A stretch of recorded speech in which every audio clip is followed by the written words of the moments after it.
राग व्यक्त करावा वाटतोय, अगदी नॉर्मल आहे. तुम्हाला चीड येतेय, आतमध्ये खूप अस्वस्थ वाटतंय, अगदी नॉर्मल आहे. ओरडावं वाटतंय, अगदी नॉर्मल आहे. प्रॉब्लेम्स पासून कंटाळलेला आहात, अगदी नॉर्मल आहे. सगळं सोडावं आणि एकटं शांत बसावं वाटणं अगदी नॉर्मल आहे. तुम्हाला डिप्रेशन येतंय, तुम्हाला नैराश्य फील होतंय, नॉर्मल आहे.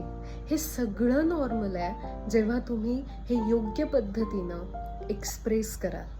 अगदी बरोबर. जसं घरातला कचरा आपण खूप दिवस घरात ठेवू शकत नाही का? कारण त्याचा दुर्गंध, त्याचा तो वास आपण सहन नाही करू शकत. अगदी त्याच पद्धतीनं आपण आतमध्ये आपल्या निगेटिव्ह इमोशन्स कितीतरी दिवस आतमध्ये तशाच झाकून ठेवत आलो, सप्रेस करत आलो.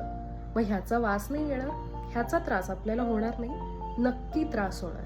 त्यामुळंच स्वतःला वेळ द्या, स्वतःला ह्या इमोशन्स एक्सप्रेस करायला वेळ द्या, कारण हे सगळं अगदी योग्य आहे.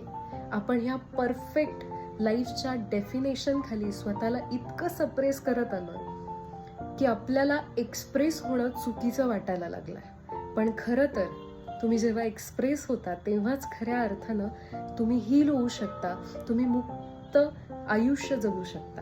त्यामुळे आजपासून तुमच्या आतमधला कचऱ्याचा डबा मोकळा करायला लागा. तुमच्या आतमधल्या निगेटिव्ह इमोशन्स योग्य पद्धतीने एक्सप्रेस करा, कारण ते अगदी योग्य आहे, सेफ आहे.